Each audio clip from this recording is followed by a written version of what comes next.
أعوذ بالله من الشيطان الرجيم بسم الله الرحمن الرحيم بسم الله الحمد لله والصلاة والسلام على رسول الله وعلى آله وصحبه ومن والاه رب اشرح لي صدري ويسر لي أمري واحلل عقدة من لساني يفقه قولي সম্মানিত উপস্থিতি, প্রবাসী মুসলিম নেটওয়ার্ক কর্তৃক আয়োজিত আজকের এই পাবলিক সেমিনারে আপনাদের সবাইকে আন্তরিক আমন্ত্রণ জানাচ্ছি। আমি মোহাম্মদ নাহিন, আমি আজকের এই সেমিনারের হোস্টের দায়িত্ব পালন করছি।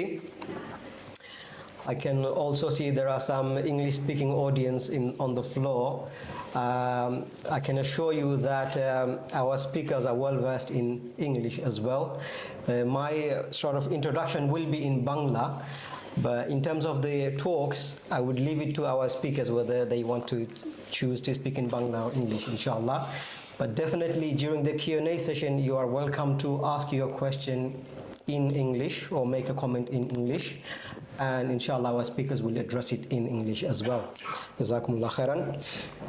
সম্মানিত উপস্থিতি, আমরা মূল অনুষ্ঠানে যাওয়ার আগেই প্রথমে পবিত্র কোরআনের থেকে কিছু তিলাওয়াত শুনবো। আমি অনুরোধ করব আমাদের উস্তাদ হাফিজ আওলাদ হোসেনকে কোরআনে পাককে তিলাওয়াত করার জন্য। Please you can come over here Awlad ভাই।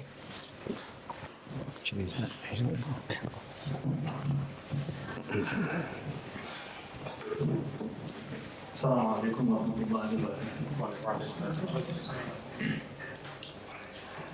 أعوذ بالله من الشيطان الرجيم. بسم الله الرحمن الرحيم. ولا تهنوا في ابتغاء القوم إن تكونوا تألمون فإنهم يألمون كما تألمون وترجون من الله ما لا يرجون وكان الله غفورا رحيما. إنا أنزلنا إليك الكتاب بالحق لتحكم بين الناس بما أراك الله ولا تكن للخائنين خصيما واستغفر الله إن الله كان غفورا رحيما. صدق الله العظيم.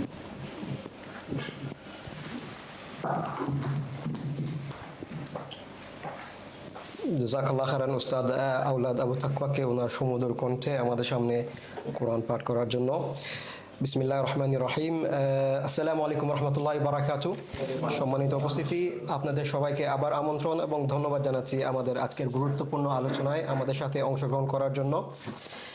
আমরা সবাই জানি যে গত 5ই অগাস্ট ছাত্র জনতার নেতৃত্বে এক ঐতিহাসিক গণ অভ্যুত্থানের মাধ্যমে আল্লাহ সুবহানাহু ওয়া তাআলা এর অশেষ মেহেরবানিতে অবসান ঘটেছে জালিম হাসিনা এবং তার আওয়ামী সরকারের দীর্ঘ 15 বছরের অত্যাচারী শাসনের। নিঃসন্দেহে বাংলাদেশের ইতিহাসে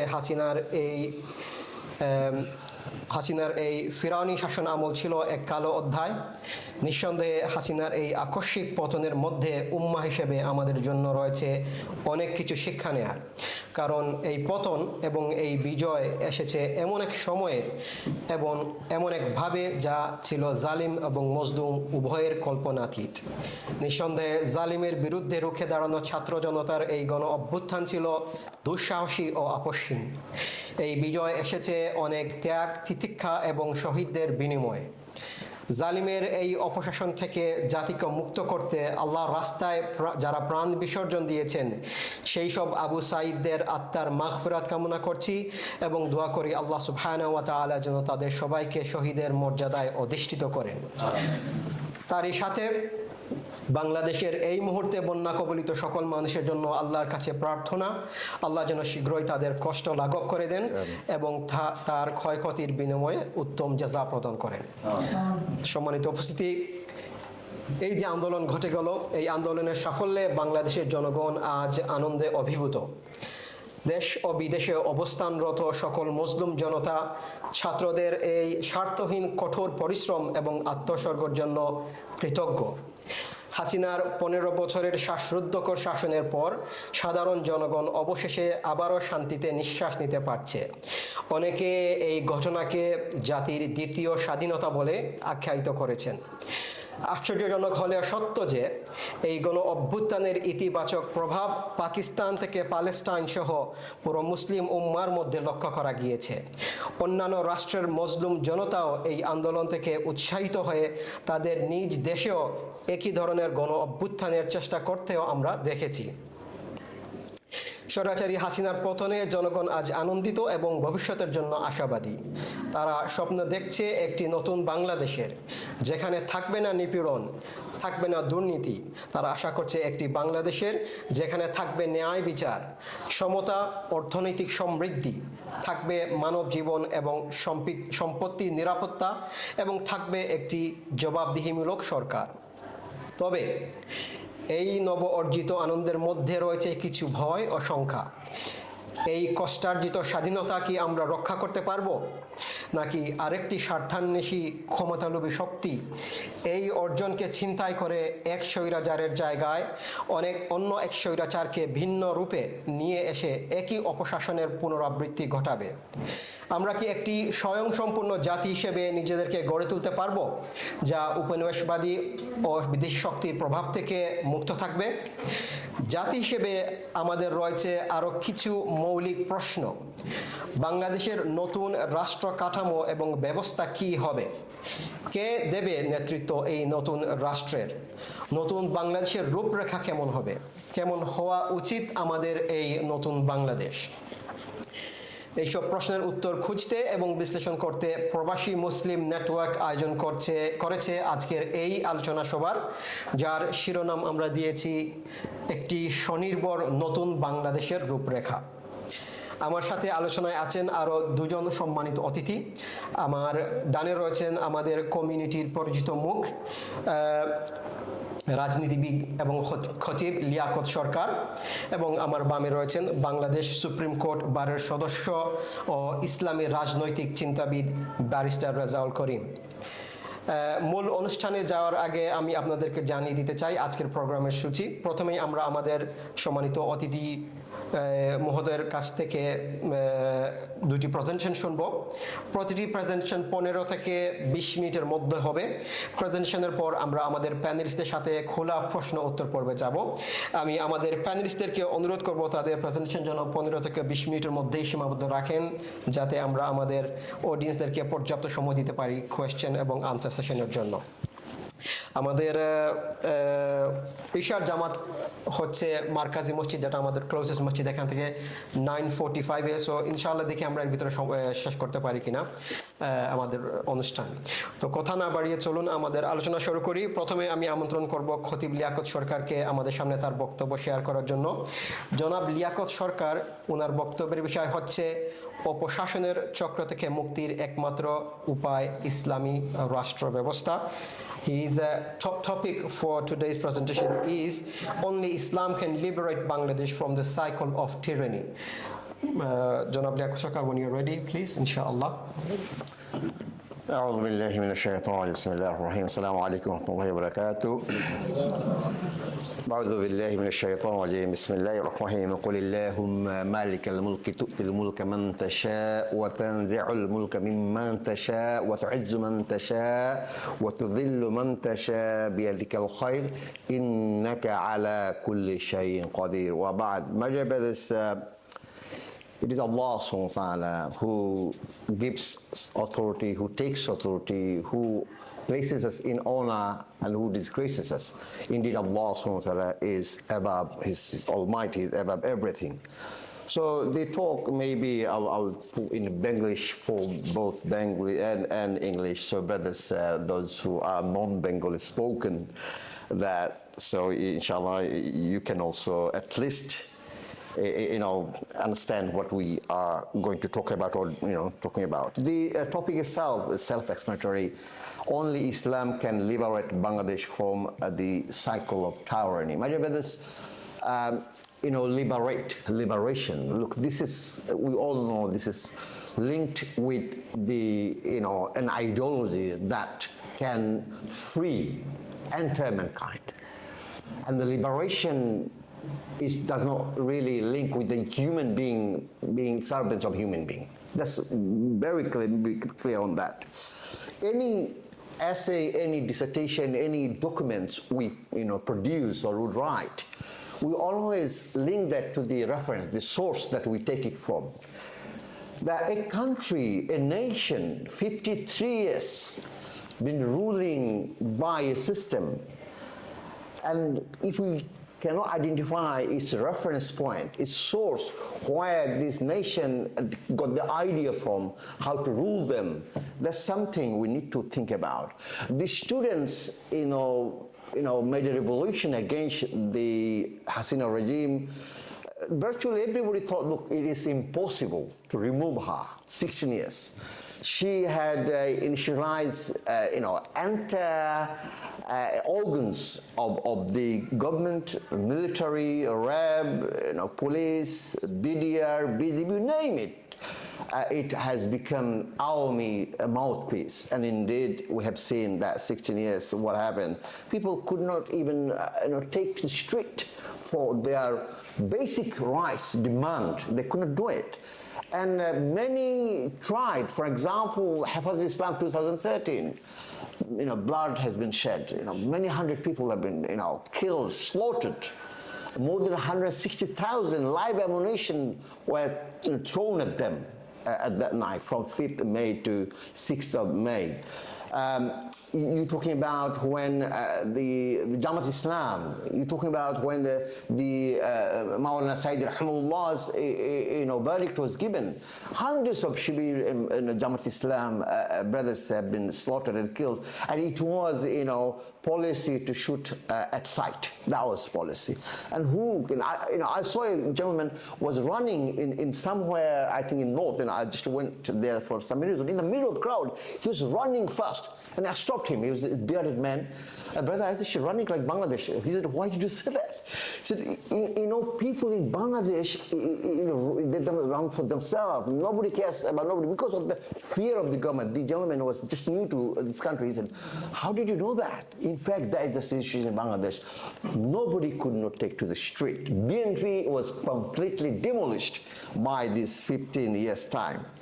So 1971, my dear brothers, that the country has been freed from the occupation of Pakistan, and we know that they claim 30 lakhs, which is about 3 million people been killed and became shuhada. And then we go in the name of, freedom. I would say freedom. At that time, it wasn't specified which government they're going to be running the government. How about the democracy? Because it was pro-American Bangladesh at that time. Russia, wanted to take, probably Bangladesh side, but it was Pakistan side taken by the Americans. So again, there's a game between the communism and the Western liberal democracy, and I would believe that the government started from that basis. Then you have, 1975, 15th of August. Nobody ever thought that Sheikh Mujibur Rahman, under his leadership, the country was liberated. Now that man and his family was completely slaughtered by some armies, and there is reasons. There are some personal reasons as well as political.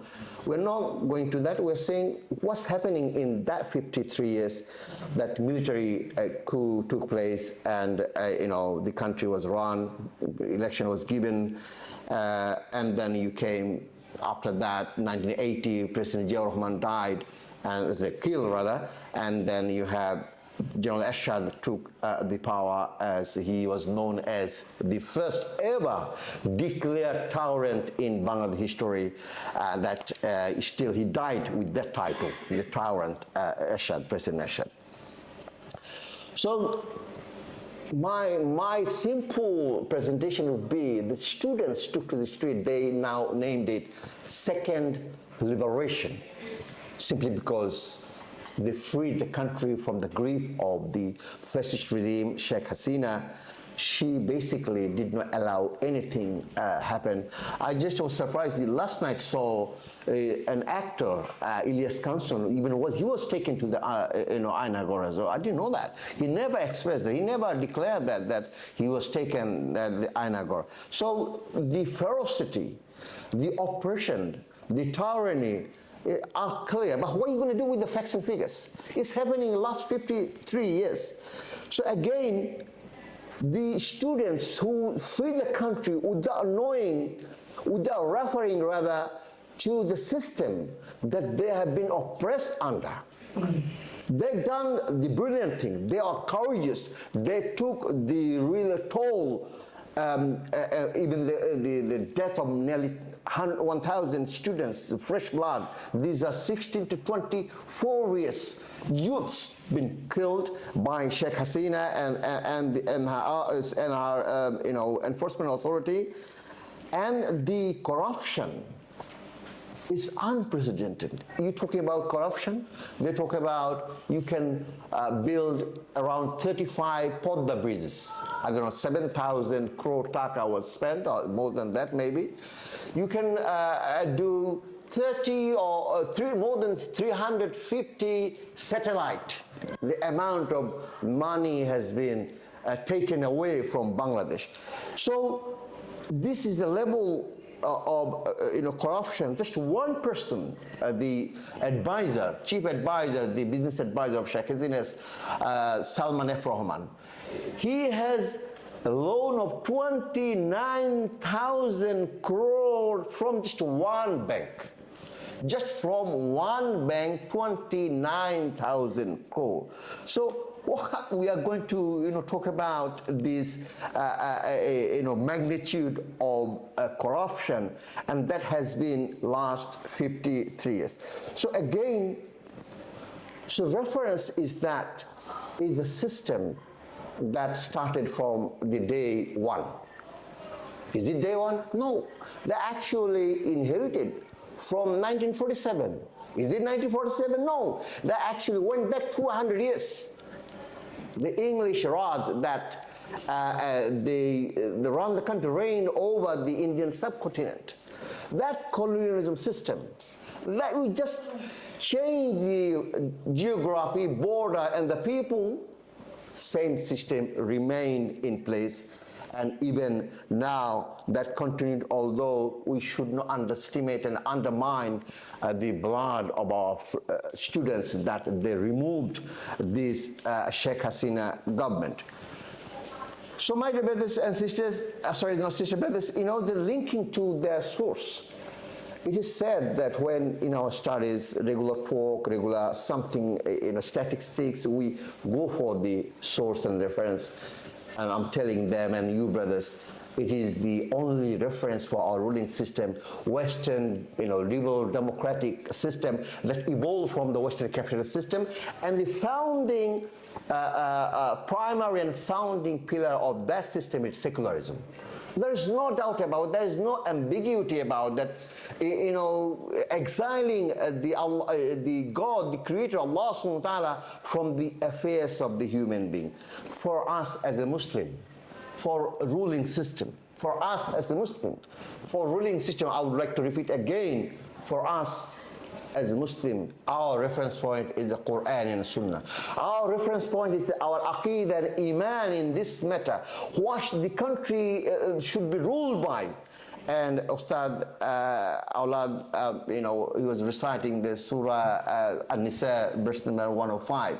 Subhanallah bihamdi, really, that with the link. You coming here, your presence here should be with the submissiveness with Allah subhanahu wa ta'ala.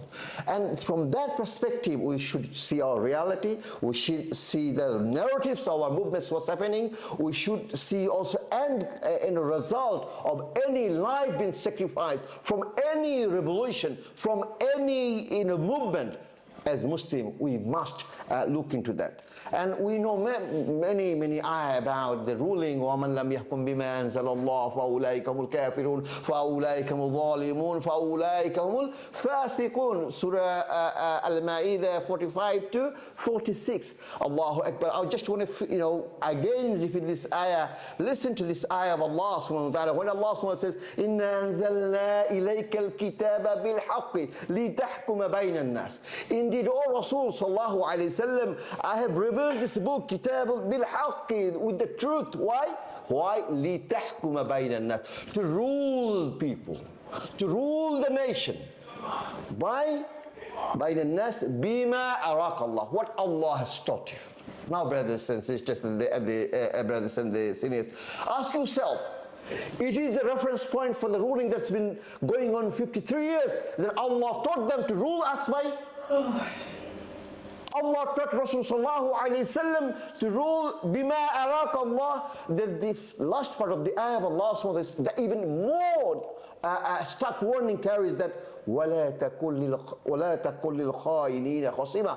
Do not breach the trust of Allah subhanahu wa ta'ala, being what? Being advocate of that system, the ruling system that run by our country, the end result of the sacrifices. These sacrifices given by saying La ilaha illallah Muhammadur Rasulullah sallallahu alayhi wasallam. This sacrifice taking the attribute of shuhada from Islam, but end result is kufr. End result is kufr. Right? We got to disseminate this idea. We got to talk to the brothers, those who are really sincere. They probably do not know that what system they are really ending up with. It is not them. Their part is over. They moved against Hasina government. They gave their life against Hasina government. They sacrificed their life. It is those people who makes the in the position, i.e. the army, i.e. the advisors and the chief advisor of the current government. My dear brothers, an economic measure you're talking about. We're talking about the submissive foreign policy. Submissive foreign policy, the India government, and India is always been the master, and they lost all the government. They remain submissive to India. And look at the example, the current flood, 1.8 million people been affected. Many hundred already died. They lost everything. 8 districts are underwater because of that policy.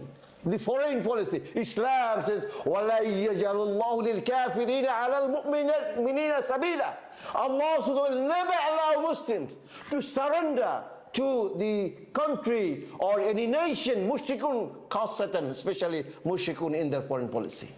Allahu Akbar. If it is not Islam to liberate Bangladesh or liberate any nation, that what is it can liberate Bangladesh? Because the system that we are in, the system that we are fighting against, it doesn't liberate anybody. It liberates in the name of liberation, in the name of freedom. It enslaves man to the system of man. Enslaves a man to the system of man. That's why you have the misery and the corruption. They do not have anything to do with Allah subhanahu wa ta'ala. They do not have any taqwa, fear of Allah subhanahu wa ta'ala. How come if they have the taqwa, they're Muslims, they built, buy 100 houses in Canada, even in the United Kingdom. How many houses do they need to live? 1, 2, 3, 4, 5? They built empire in Singapore. Subhanallah bihamdi, you're talking about the Muslim. And obviously, that's clear that in this system, the Western liberal democratic system does not do the liberation. It rather entices the nation to further enslavement to Western ideology, and of course the Western system as well. And the democracy is their instrument to do so. So you have Egypt, you have Tunisia, you have Iraq, you have Afghanistan. Afghanistan is different now. Many all the Muslim countries are under the same system, and for Muslim, Islam did not leave us, in a position that we cannot have a ruling system, and Rasulullah foretold us about the authority. Quran mentions specifically Rasulullah foretold about that what to enjoy and what to come for us. And ayah of Allah subhanahu wa ta'ala, let's remind with this ayah and finish with the hadith of Rasulullah. As I said, these are our source. Your intellectual thinking should relate to that. Allah subhanahu wa ta'ala says, وَعَدَ اللَّهُ الَّذِينَ آمَنُوا مِنْكُمْ وَعَمِلُوا الصَّالِحَاتِ لَا يَسْتَخْلِفَنَّهُمْ فِي الْأَرْضِ كَمَا اسْتَخْلَفَ الَّذِينَ مِنْ قَبْلِهِمْ وَلَيُمَكِّنَنَّهُمْ دِينَهُمُ الَّذِي ارْتَضَىٰ لَهُمْ وَلَيُبَدِّلَنَّهُمْ مِنْ بَعْدِ خَوْفِهِمْ أَمْنًا يَعْبُدُونَنِي لَا يُشْرِكُونَ بِي شَيْئًا وَمَنْ كَفَرَ بَعْدَ ذَلِكَ فَأُولَٰئِكَ هُمُ الْفَاسِقُونَ. Allah subhanahu wa ta'ala already placed us in the authority prior to Rasulullah sallallahu alaihi wasallam. Then Allah subhanahu wa ta'ala placed Rasulullah sallallahu alaihi wasallam in the authority. That further Allah subhanahu wa ta'ala gives the pledge that He will reinstate us in the authority, i.e. the Khilafah. And the finishing with the Hadith Rasulullah sallam, that we have seen the mighty kingdom, oppression, dhulm. We have seen the tyranny. And Rasulullah addressed those things, and he concluded with this hadith narrated by Ahmad ibn Hanbal rahimahullah as Hasan hadith. تكون النبوة فيكم ما شاء الله أن تكون ثم يرفعها الله إذا شاء أن يرفعها ثم تكون خلافة على منهج النبوة. That finished Rasulullah sallallahu alaihi wasallam. That فتكون ما شاء الله أن تكون ثم يرفعها إذا شاء أن يرفعها فتكون ما شاء الله أن تكون ثم تكون ملكا عاضا mulkan addan. Then hadith continues that Allah subhanahu wa ta'ala will take that away when Allah subhanahu wa ta'ala wishes. Then Rasulullah sallallahu alaihi wasallam mulkan jabriya, that those are the kingdom or the time, the phase of the oppression, the phase of the biting kingdom, that the tyranny that imposed upon us. Then Rasulullah sallallahu alaihi wasallam finally gives us ثم تكون خلافة على منهج النبوة. Sakat Rasulullah sallallahu alaihi wasallam. After saying that, Rasulullah sallallahu alaihi wasallam kept quiet. My dear brothers, for us, that is our iman al-aqidah for the ruling system. And we must dream, not dream, it's not dream, many things. It's not theory, it's in practice. Many things, for example, 2008, never thought that Tariq Zia, he was determined to be, he was ready to be prime minister, thrown off from second-story building, sent to this country and exiled for the last 16 years. Hasina would never thought of being removed from the government on 5th of August. Removed. If we talk about Islam, the ruling system of Islam will re-enter, reinstate Bangladesh. It is not about rhetoric. It's not about dream. It's really going to happen, inshallah ta'ala. All we have to do is to change the political narratives to Islam from the secular, democratic, liberal system that Western produced in the Muslim countries. Barakallahu fi. Assalamu alaikum wa rahmatullahi wa barakatuh.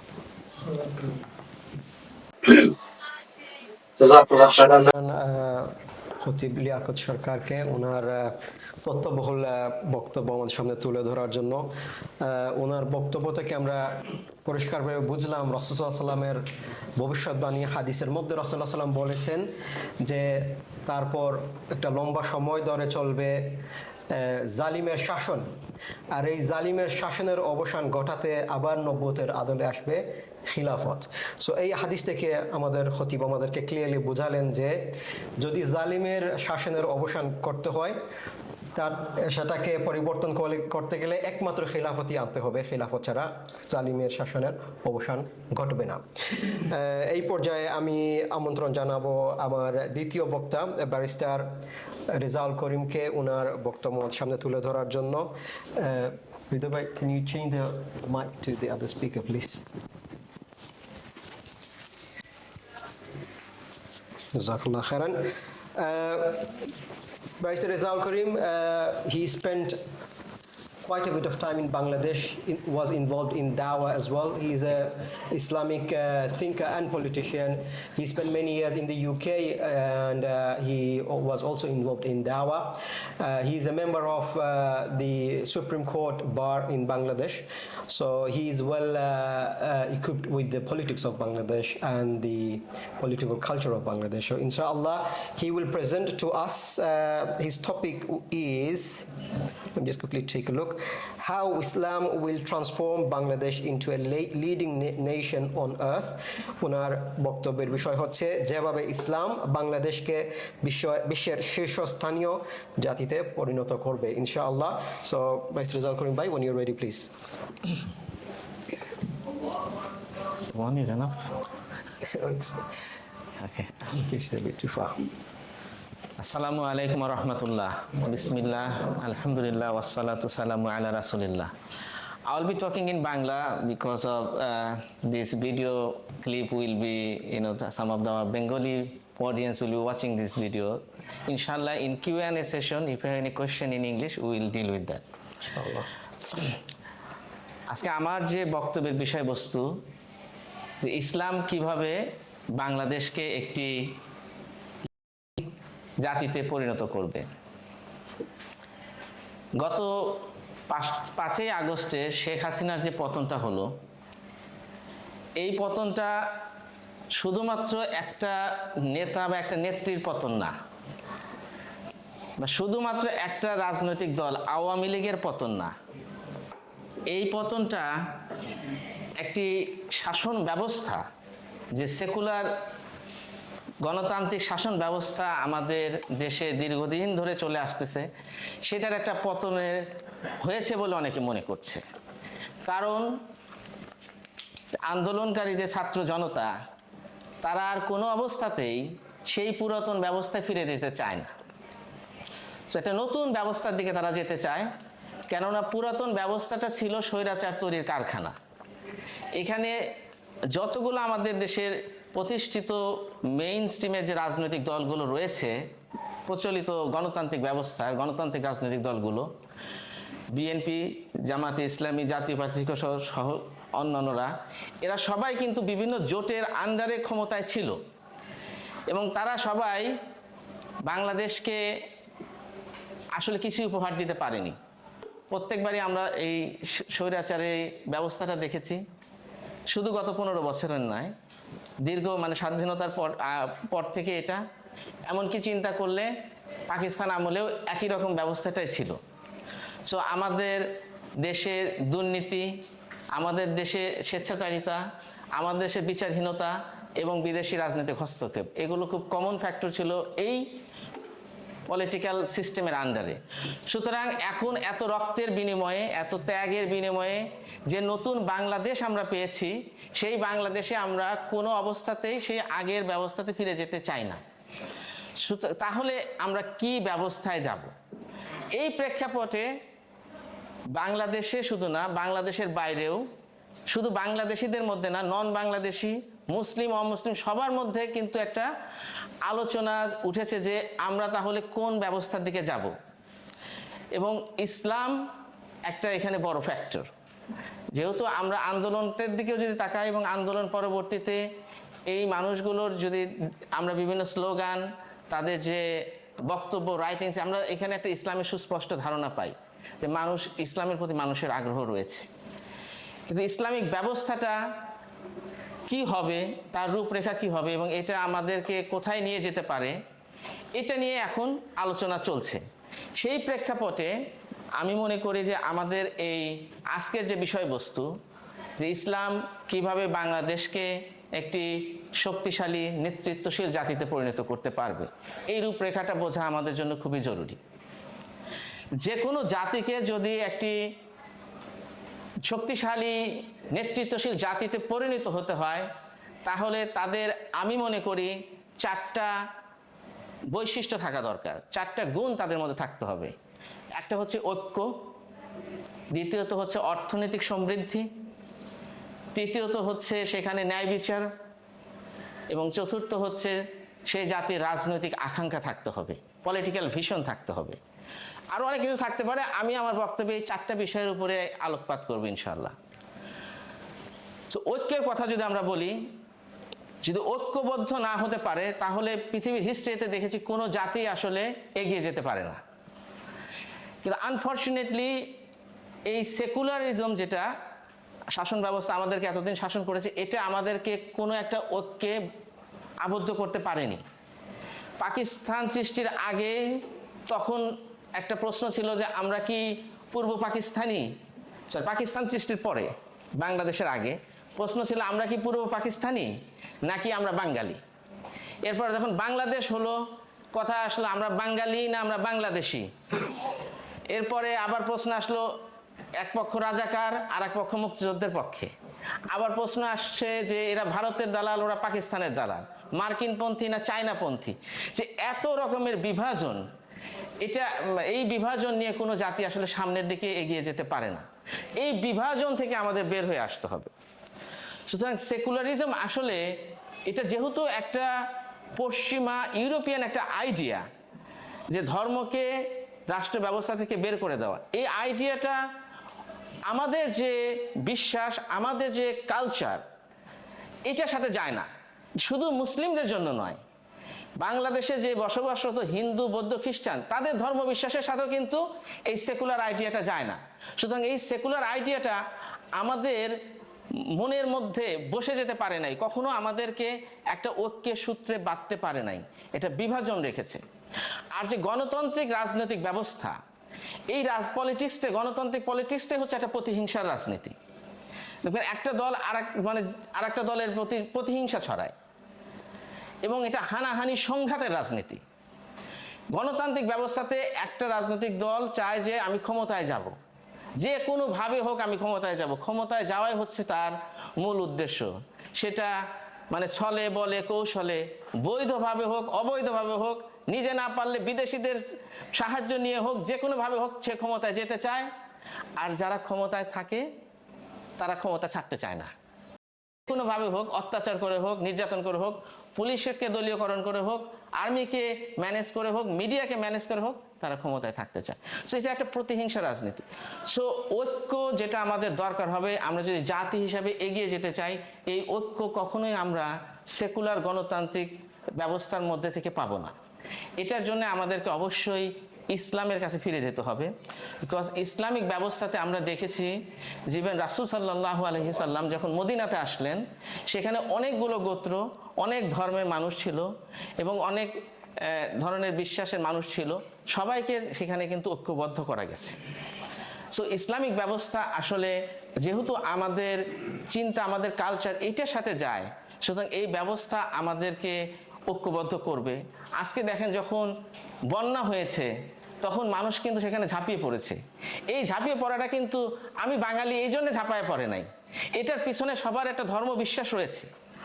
মুসলিমরা obviously আল্লাহ সুবহানাহু ওয়া তাআলা সন্তুষ্টির জন্য গেছেন, অন্যান্য ধর্মের লোকজনরা হয়তো গেছেন।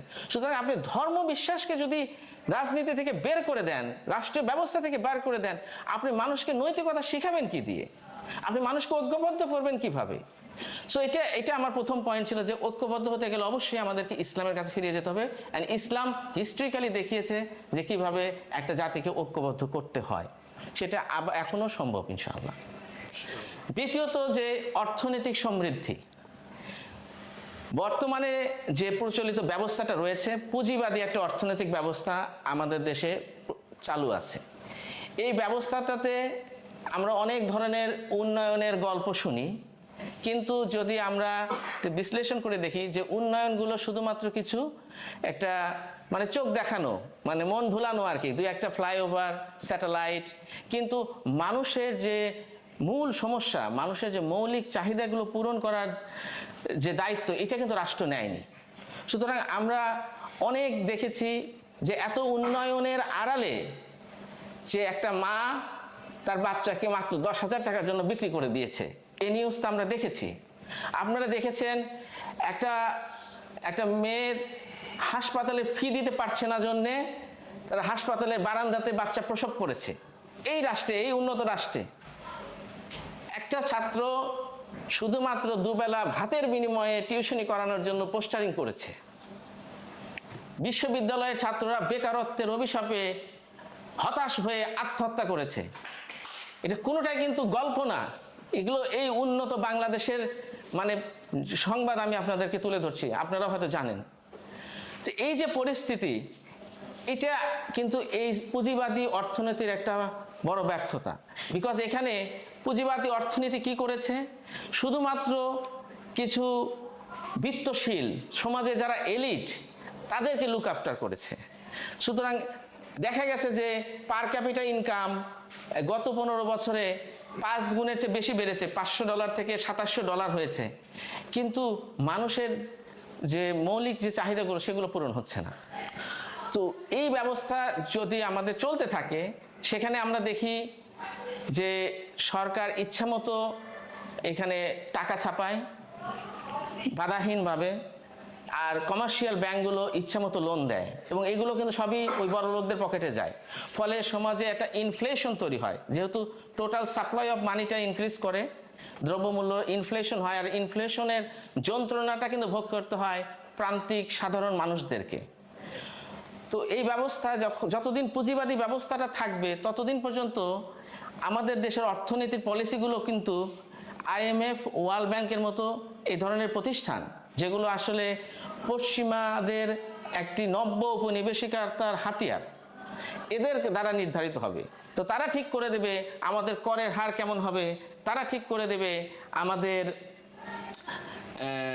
সুদের হার কেমন হবে, আমরা বের হতে পারবো না। সুতরাং আমরা এই পুঁজিবাদী অর্থ ব্যবস্থাকে থেকে আমাদেরকে বের হয়ে আসতে হবে, এবং ইসলামী অর্থ ব্যবস্থা আমাদেরকে প্রতিষ্ঠা করতে হবে ইসলামী রাষ্ট্র ব্যবস্থার অধীনে।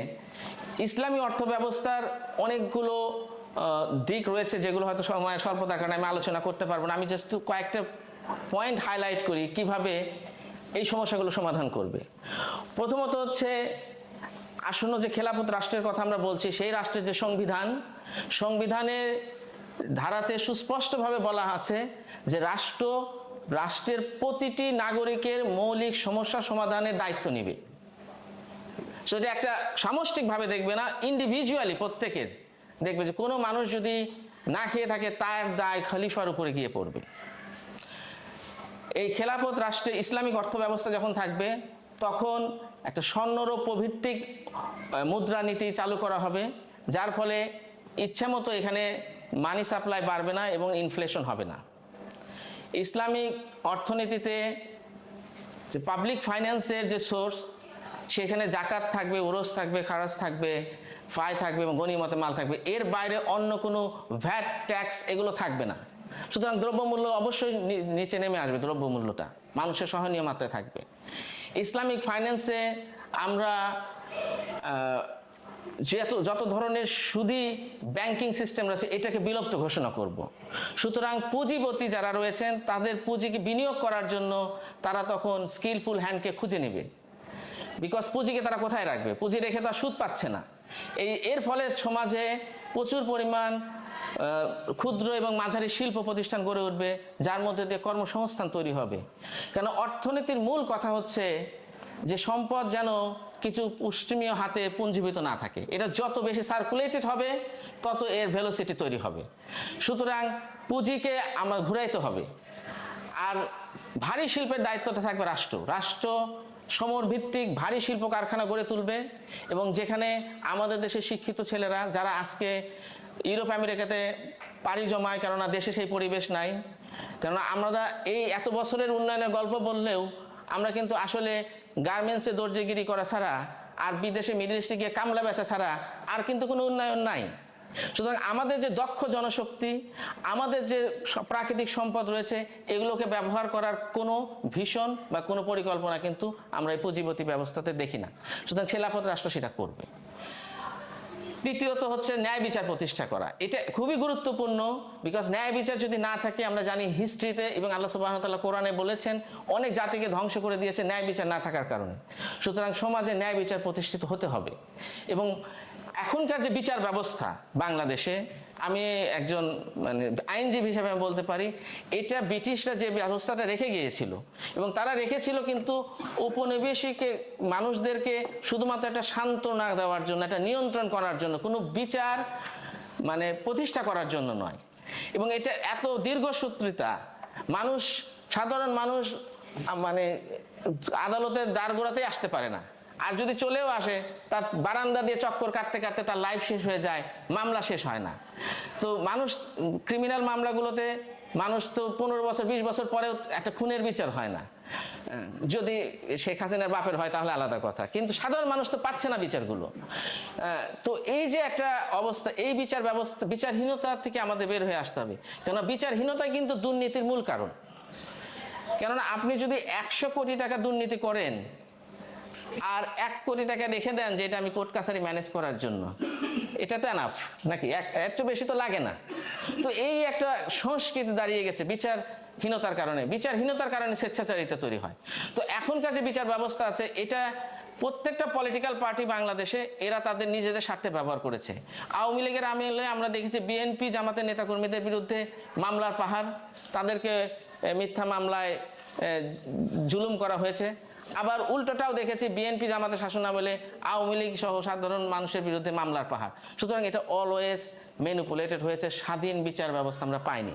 কিন্তু খেলাফত ব্যবস্থা যখন আসবে, তখন খেলাফত ব্যবস্থার যে স্ট্রাকচার রয়েছে, যে সংবিধান, যে খসড়া সংবিধান আছে, সেখানে পরিষ্কার করে এটা বর্ণনা করা রয়েছে যে বিচার বিভাগ সম্পূর্ণ স্বাধীন থাকবে এবং খলিফা প্রধান বিচারপতিকে নিয়োগ দিবেন এবং প্রধান বিচারপতি তখন বাকি বিচারপতিদেরকে নিয়োগ দিবেন, এবং এখানে বিচারে একটা কাজী হিব্বান থাকবে, যেটা একটা ভ্রাম্যমাণ আদালত থাকবে, যাতে করে বিচার মানুষের দ্বার গোড়ায় গিয়ে পৌঁছায়। আবার এখানে মাজারিম কোর্ট থাকবে, যেখানে রাষ্ট্রের সাথে বা খলিফা বা খলিফার যারা সহকারী তাদের সাথে যত ধরনের ডিসপিউট হবে এগুলো স্বাধীনভাবে সেই বিচারকরা বিচার করতে পারবেন, এবং যখন খলিফার এগেনস্টেও রায় দিতে পারবেন, খলিফাকে এবং অপসারণ করতে পারবেন। এটাই কিন্তু ইসলামের বিচার ব্যবস্থার মূল নীতি। সুতরাং যখন খলিফার বিরুদ্ধে যখন কোনো বিচারক বিচার কার্য শুরু করবেন, তখন সেই বিচারককে অপসারণ করার ক্ষমতা খলিফারও থাকবে না। এটা এতটা স্বাধীন। আমি হিস্ট্রিক্যাল এক্সাম্পলে যাচ্ছি না, আমরা খেলাফতের শাসনটা যদি পড়ি তাহলে অনেক সময় দেখতে পাবো কিভাবে খলিফাদেরকে কাঠগড়ায় দাঁড়াতে হয়েছে। যাই হোক, সময় স্বল্পতার কারণে আমি দ্রুত আমার ফাইনাল পয়েন্টে যাই। সেটা হচ্ছে যে রাজনৈতিক আকাঙ্ক্ষা, পলিটিক্যাল ভিশন। একটা জাতিকে যদি বড় হতে হয়, মাথা উঁচু করে দাঁড়াতে হয়, সম্মান নিয়ে থাকতে হয়, তাহলে তাকে অবশ্যই একটা পলিটিক্যাল ভিশন রাখতে হবে।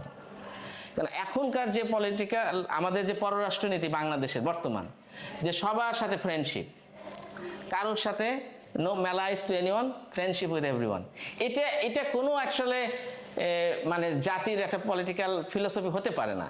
বিকজ পৃথিবী এতভাবে বিভক্ত, এত ক্যাম্প রয়েছে, এর সাথে এর যুদ্ধ হচ্ছে, ওর সাথে যুদ্ধ হচ্ছে, আপনি কিভাবে সবার সাথে ফ্রেন্ডশিপ রাখবেন? তাহলে তো আপনাকে একটা গোটা আলু পটেটো হয়ে যেতে হবে, ঠিক কিনা? মানে আপনাকে তো আপনার একটা স্ট্যান্ডিং থাকতে হবে যে আপনি কি চান। তো আনফর্চুনেটলি গণতান্ত্রিক রাজনৈতিক নেতারা আমাদেরকে কোনো ভিশন দিতে পারে নাই। তারা বড়জোর এই কথা বলে যে আমরা বাংলাদেশকে মালয়েশিয়া, সিঙ্গাপুর বানিয়ে দেব, অর্থাৎ তাদের লেভেলই ওই, এর বেশি তারা চিন্তাই করতে পারে না। তারা মনে করে যে চায়নার সাথে হোক বা অথবা ইন্ডিয়ার সাথে হোক বা ভারতের সাথে হোক, এরা সাথে একটু তোষামোদি করে আমরা কিছু জিএসপি সুবিধা আনলাম, এই সুবিধা আনলাম, এনে ধীরে ধীরে আমরা একটু অর্থনৈতিকভাবে একটু উন্নত হলাম। কিন্তু তারা বোঝে না যে তুমি যদি তোমার নিজের স্ট্যান্ডিং এর উপর না দাঁড়াও, তুমি চাকরি থেকে যাবা। চাকরের বেতন যতই বাড়ুক, চাকরি থেকে যায়, সে কিন্তু মনিবের মর্যাদা পায় না। অথচ এই মুসলিম উম্মাহ, যাদের কাছে ইসলামের এই সুমহান বাণী রয়েছে এবং সুমহান আদর্শ রয়েছে, এই বিধান, আল্লাহ সুবহানাহু ওয়া তাআলার বিধান আমাদের কাছে রয়েছে, আমরা কেন মাথা নত করে থাকবো? আমরা কেন এটা চিন্তা করতে পারি না যে we will be the leading the nation? আমরা পুরো পৃথিবীকে এখন পৃথিবী যে হাহাকার চলতেছে, পৃথিবীতে মানুষ কোনো সঠিক দিক নির্দেশনা পাচ্ছে না, এটা আমাদের দায়িত্ব। এই উম্মাকে আল্লাহ সুবহানাহু ওয়া তাআলা বলেছেন যে তোমরা অন্যদেরকে পথ দেখাবে। সুতরাং আমরা কিন্তু এই ফিলোসফিতে আমরা থাকতে পারি না, এবং ইসলাম আসে নাই কুফরের সাথে কোএক্সিস্ট করার জন্য, যে ইসলামও থাকবে আর শান্তিপূর্ণ সহ অবস্থান থাকবে কুফরের সাথে। ইসলাম এসেছে পৃথিবীর মানুষকে অজ্ঞতার এবং জুলুমের অত্যাচার থেকে মুক্ত করতে। সুতরাং এই ফিলোসফি যদি মাথায় থাকে, তাহলে সেই রাষ্ট্র, তার আসন্ন খেলাফত রাষ্ট্র, তার কূটনীতি এবং তার সমরনীতি সেটাকে মাথায় রেখেই সাজাবে, এবং তখন অন্যরা আমাদেরকে সমীহ করতে বাধ্য হবে। যেমন ভারত যে বাঁধ খুলে দিয়েছে, আমাদেরকে কিন্তু কোনো অ্যালার্ট করে নাই, প্রয়োজনে মনে করে নাই। ভারতের সাথে কিন্তু ওই পাশে পাকিস্তানেরও অনেকগুলো নদী রয়েছে, তাদের সাথে শেয়ারিং হয়, এবং পাকিস্তানও মানে ভাটিতে। তো ওইখানে কিন্তু ভারত ইচ্ছামতো বাঁধ খুলে দিতে পারে না, কারণ তারা জানে যে ওইখানে খুলে দিলে ওইখান থেকে একটা এক্সট্রা রিটেলিয়েশন হতে পারে। কিন্তু বাংলাদেশে আমরা এইটুকু জায়গায় যেতে পারি নাই, এবং নেপালকে যেটুকু সম্মান করে তারা পলিসির কথা বলে, বাংলাদেশকে তারা একেবারে নিজেদের একটা আঙ্গিনা মনে করে। কেননা আমরা আসলে আমাদের সমরনীতি, আমাদের কূটনীতি ওই লেভেলে কখনোই নিয়ে যেতে পারি নাই। এটা যদি আমরা বলতে পারি যে তুমি যদি বাঁধ খুলে দেওয়ার আগে আমাকে ওয়ার্নিং না দাও, আমার দু একটা রকেট লঞ্চার গিয়ে তোমার বাঁধ ধ্বংস করে দিবে, করতে হবে না, কিন্তু এটা যদি থাকে তাহলে তারা সমীহ করবে। সো এরকম মুসলিম উম্মাকে যদি আমরা চিন্তা করি, আল্লাহ সুবহানাহু ওয়া তাআলা আমাদেরকে মানে উই আর ব্লেসড যে এত রিসোর্স আমাদেরকে দিয়েছেন, এবং তো ম্যান পাওয়ার আমাদেরকে দিয়েছেন, আইডিয়া আমাদেরকে রয়েছে। তো what we are missing? We are missing the political vision. তো এটা আন্ডার দ্য কারেক্ট লিডারশিপ, যেটা ইনশাআল্লাহ আসন্ন খেলাফতের আন্ডারে এবং খলিফার সেই লিডারশিপের আন্ডারে আমরা যেতে পারবো, এবং সেভাবেই আমরা আসলে একটি উন্নত নেতৃত্বশীল জাতিতে পরিণত হতে পারবো। এই কারেন্ট ব্যবস্থাতে সেটা কোনোভাবে সম্ভব নয়। আমি আমার বক্তব্য এখানে শেষ করছি। ইনশাআল্লাহ বাকি ইস্যুগুলো আমরা কোশ্চেন অ্যান্ড আনসার সেশনে অ্যাড্রেস করবো। জাযাকাল্লাহ খাইর। জাযাকাল্লাহ খাইরান ব্যারিস্টার করিম ভাইকে ওনার চিন্তাসূচক বক্তব্য আমাদের সামনে তুলে ধরার জন্য। Brothers, the Jama for Isha is in 15 minutes in Markaz Masjid, but we also have Salah facility here in a limited scale, so inshallah maybe we can do a couple of Jamaat if you stay behind, inshallah, after the event. Our volunteer brothers will hand out some snacks for you to, inshallah, to munch on. We are going to open up the floor for Q&A now. As I said, you can ask your question either in Bangla or English, inshallah. I would like to remind you to keep your question brief and your comments brief as well, please. আপনারা আপনাদের প্রশ্ন সংক্ষিপ্ত রাখবেন, একটা করে প্রশ্ন করবেন please. আর যদি মন্তব্য করতে চান, মন্তব্যটা খুবই স্বল্প সময়ের মধ্যে করতে হবে ইনশাআল্লাহ। So let's open up the floor, inshallah, brothers. Okay, I can see. Okay, let me take this brother's question first at the back, inshallah. So my question is, Bangladesh is culturally, the corruption, there's corruption in the UK, when everywhere in the world, people believe that there's a big culture of corruption that exists in Bangladesh, where the corruption is so bad that here you do corruption in order to bend the rules. In Bangladesh, you have to do corruption in order to even follow the rules. So even if you want something done that is needed, it's in your right, you still have to pay a bribe. So that's very culturally predominant in the subcontinent. My question is, how would the Khilafah actually minimize or prevent that level of corruption that's so deeply embedded in every aspect of society? Okay, inshallah. I'd like my speakers to think about the answers, inshallah. Let me take a few more questions. This brother over there.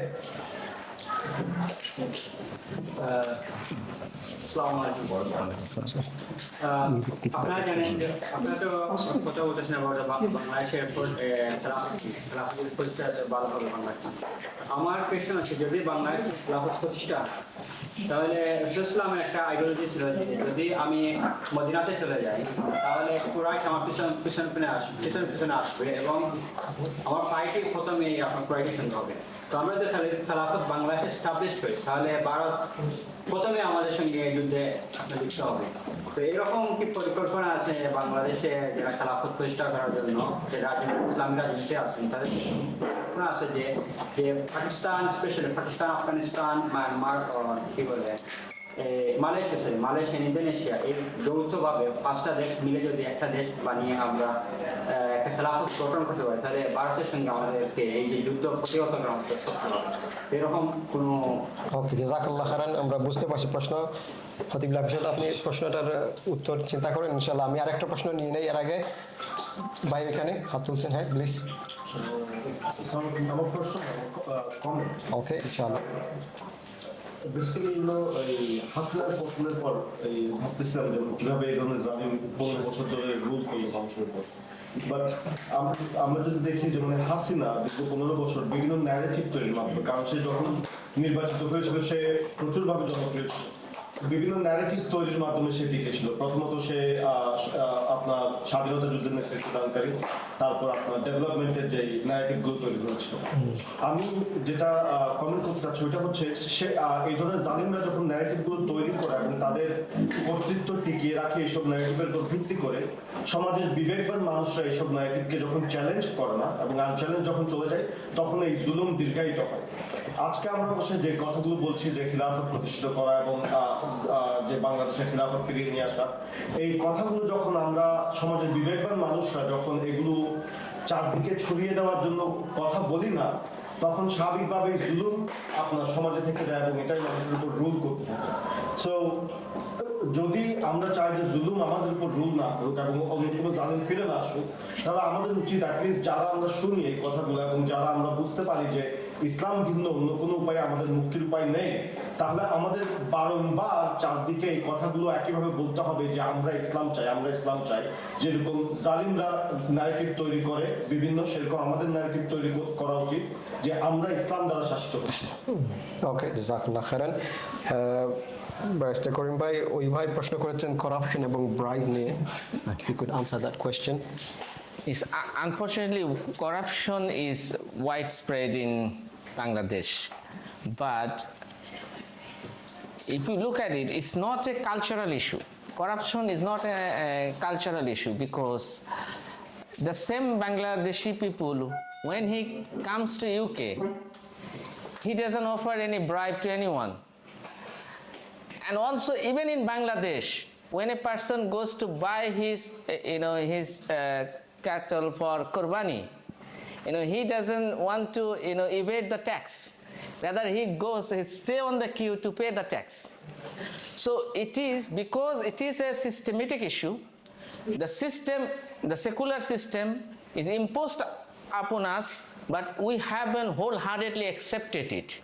So we do not own this society in the deep in our heart. Maybe not everyone can actually sense that, but somehow they think that it's not mine. Even if there is any agitation, someone is taking a brick and throwing at a very expensive car. How can he do that? Because he knows that this person has bought this car through corruption, and I'm not bothered, because he has no sense of ownership to the society. He thinks that I'm left out. But if we can implement a system when that system looks after everyone and everybody is is binded under that system, then I think the corruption will be eliminated, inshallah. Okay, jazakallah khairan. Shakar bhai, this brother, he asked a question. He said, if you have a khilafah in a country like Bangladesh, then there could be an immediate threat from the countries like India. So isn't it better to unite all the Muslims, surrounding Muslim countries, and have a khilafah, and then declare khilafah, so that you have a chance to protect the newly born nation? Yes, the way, yes, that is a very commonly perceived idea যে বাংলাদেশের মানুষ জানে যে আমরা এখানে ইসলাম করলেই কালকে এসে ইন্ডিয়া অ্যাটাক করে দেশটাকে একেবারে কুপকাত করে দেবে, ধ্বংস করে দেবে। আচ্ছা, বড়াইবাড়ির যে একটা যুদ্ধ হয়েছিল বাংলাদেশ এবং ইন্ডিয়ার মধ্যে, 3টা যুদ্ধ হয়েছে বাংলাদেশ এবং ইন্ডিয়ার মধ্যে আফটার দ্য 1971, very minor যুদ্ধ। Just in 3 hours, 148 Indian BSF soldiers were killed. 148. On the other hand, Bangladesh border, তখন ছিল BDR, only 3 soldiers were killed. 3 soldiers. 148 versus 3 soldiers. Can you imagine that? Yeah. আচ্ছা Ukraine European একটা দেশ, Russia যখন ছেড়ে দিল তখন বললো যে এই করবো সেই করবো, দুনিয়া আইসা, আমেরিকা শুদ্ধ আইসা, ইউরোপ আমেরিকা মিলে আইসা রাশিয়া 12টা বাজ কতদিন চলছে, নেয়ার 3 years I think, 2 years এর উপরে। আসলে এগুলো সব রেটরিক, আর যেটা নেভার এতটা সহজেই বাংলাদেশকে অ্যাটাক করে বসবে এটা আমি কখনো বিশ্বাস করি না। Yes, the ideal situation is that আমরা প্রতিটি মুসলমান দেশেই আশা করি যে they should come under Islam, and we should unite only wa'tasimu bihablillahi jami'an wa la tafarraqu. Only Islam. And Islam, even আমাদের জন্য ইসলাম শব্দটা বেগ হয়ে গেছে, honestly, sorry to say that. ইসলাম শব্দটা অনেক সময় বেগ হয়ে গেছে. Why? Because Islam has a system, a legal system, a system of authority, a system of governance, a system of judiciary, a system of economics, everything, you name it. Shouldn't that is the Quran. So ideally, definitely Pakistan, Bangladesh, Malaysia, Indonesia should come under Quran. Okay, Jazakallah khairan. Let's take a few more questions. I have this brother first at the back. Yes, brother in white. And I think all of us celebrated the fact that Hasina, the tyrant Fir'aun, was deposed. The thing is, this happened also during the Arab Spring in the Muslim world. In Egypt, Mubarak was removed.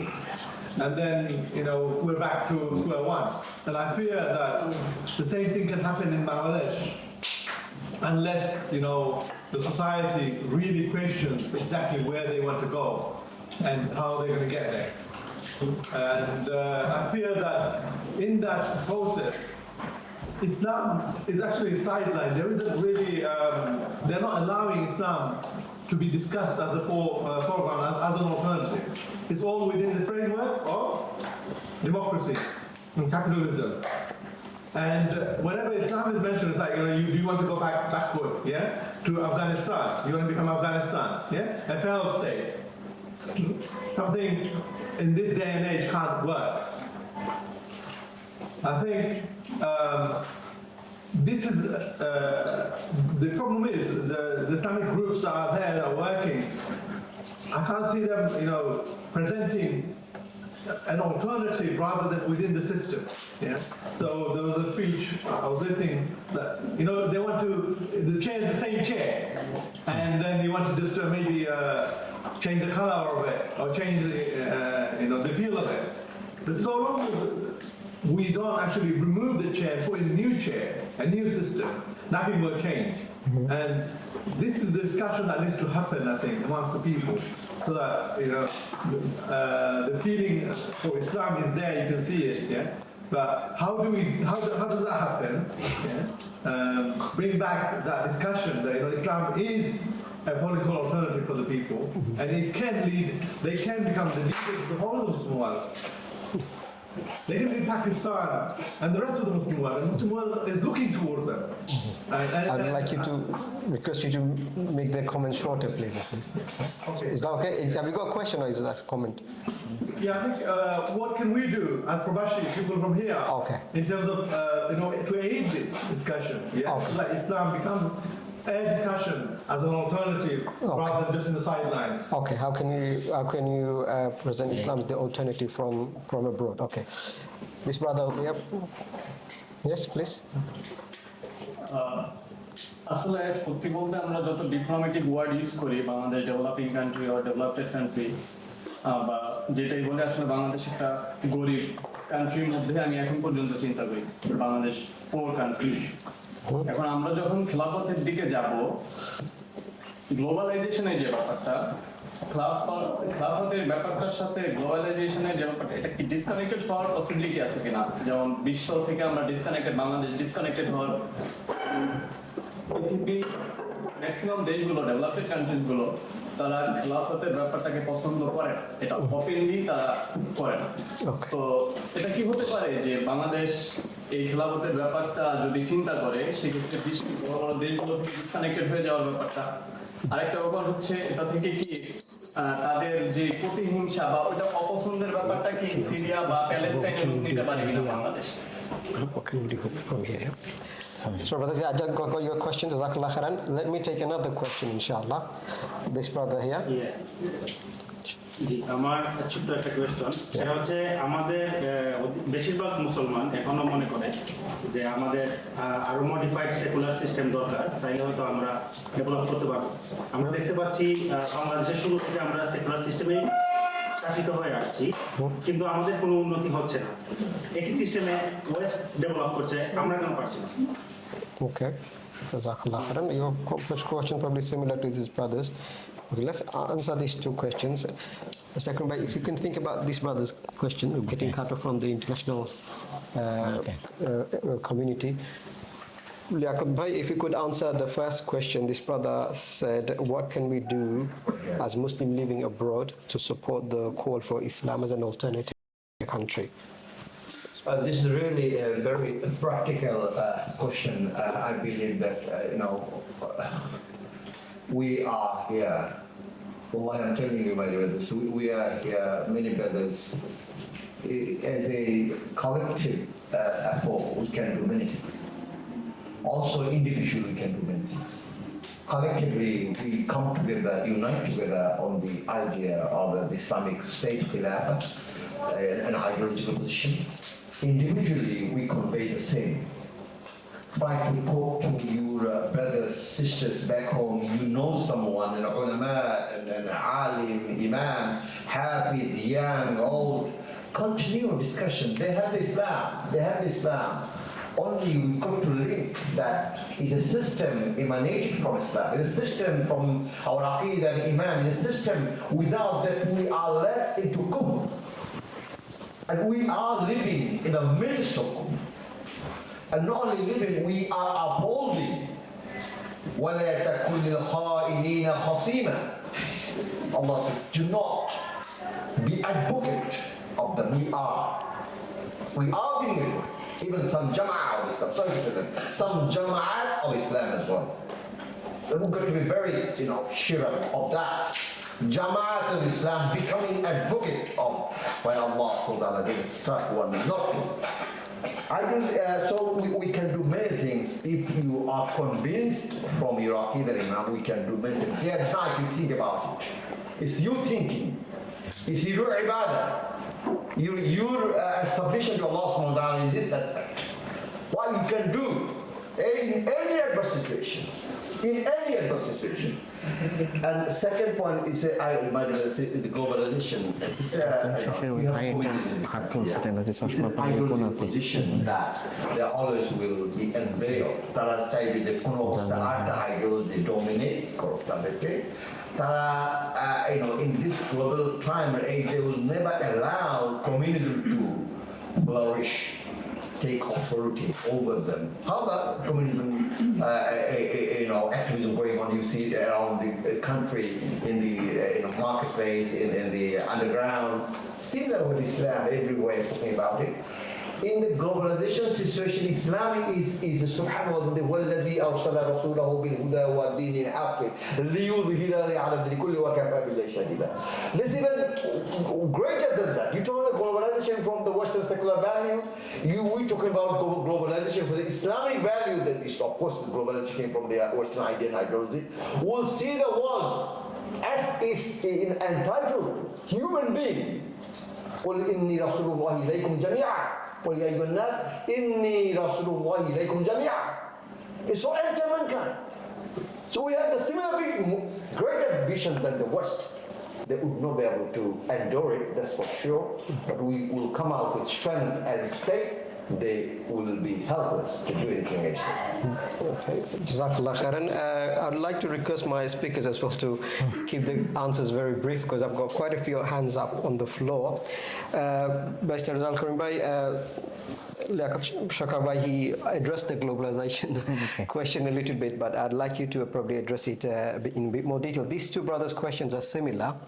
So their brother, he raised a concern that if you have Khilafah in Bangladesh, just for the English-speaking audience, that Bangladesh might be disconnected from all the good things happening internationally and might become isolated.